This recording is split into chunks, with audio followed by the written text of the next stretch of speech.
చూడండి మేడం, నన్ను సస్పెండ్ చేసినా సహిస్తా, అడవులకు ట్రాన్స్ఫర్ చేసినా భరిస్తా, కానీ మీరు అలా కోపంగా ఉంటే.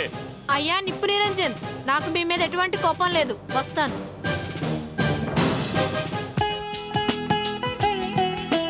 అరే వాజిద్, కోపం లేదని చెప్పింది అంటే ప్రేమ ఉన్నట్టేగా? ఏమో నాకు అలా అనిపించట్లే.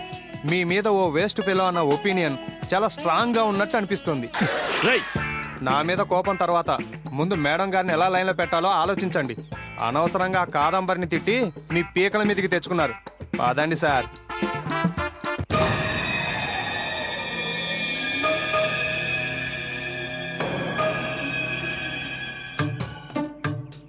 ఈ చిన్నస్వామి గారు నిజంగానే తీసుకొస్తాడా?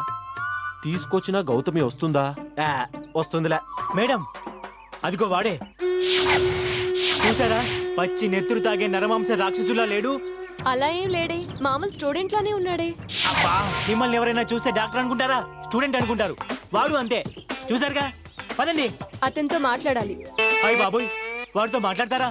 వద్దమ్మా, అతను ఏమైనా చేయొచ్చు. ఏం పర్లేదు, అంత భయం ఉంటే నువ్వు వెళ్ళు, నేను మాట్లాడొస్తాను. నాకు కూడా కావాల్సింది అదే. అక్కలాంటి వాళ్ళు. మిమ్మల్ని వదిలి నేను వెళ్ళలేను. పదండి, నేను వస్తాను. పద. ఏ భగవాన్, ఈ గౌతమినైనా నాకు దక్కేలా చూడు స్వామి. అన్నా, అన్నా.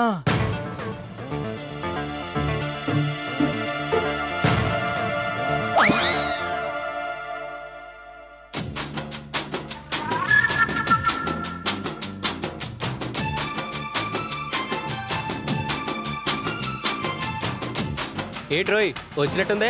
అవునరా, మీరు నన్ను ఏమీ చేయలేరు. ఈ పోలీసులు, లాయర్లు, డాక్టర్లు నన్ను ఏం చేయలేరురా. డాక్టర్లు ఎందుకు ఏం చేయలేరో చెప్పా. ఏంట్రా, లాయర్లు పోలీసులు చట్టానికి సంబంధం? పాపం డాక్టర్లు ఏం చేశారంటావా? జబ్బుని డబ్బుతో కొలిసే డాక్టర్లంటే నాకు అసహ్యం.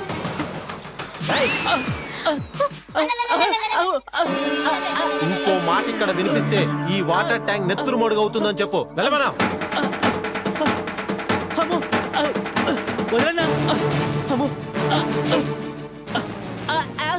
అన్నా, వెళ్ళింది, ఇక వదలన్నా.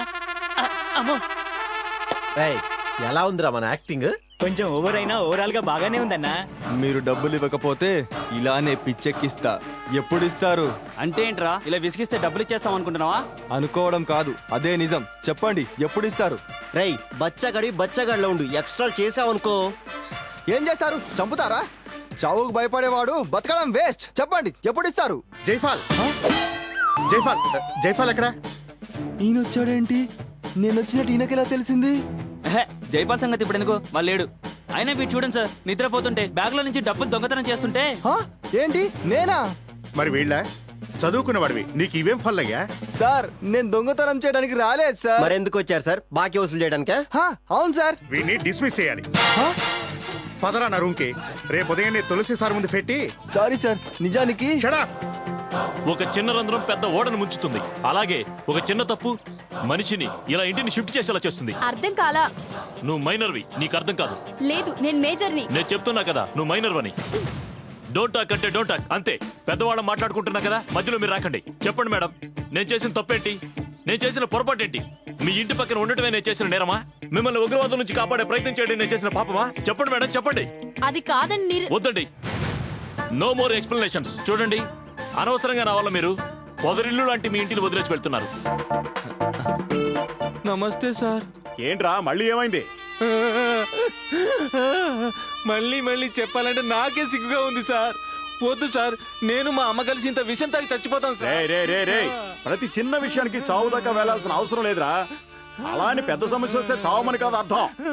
ఏమో సార్, మీరు ఎన్నైనా చెప్పండి, నాకు చావు తప్ప వేరే రూట్ కనిపించట్లేదు సార్. ఎన్ని రూట్లు తిరిగావేంటి? మాట్లాడవేరా? ఉదాహరణకి నన్నే తీసుకోండి. పెళ్ళయింది లగాయత్తు, నా పెళ్ళం కాఫీ చల్లగా ఇచ్చిందా గానీ వేడిగా ఎప్పుడైనా ఇచ్చిందా? అదేమని గట్టిగా అడిగితే నేను పుట్టింటికి వెళ్తానని బస్ ఎక్కడం. అసలు ఆర్టీసీ లాభాల్లో నడుస్తుందంటే దీనివల్లే సార్.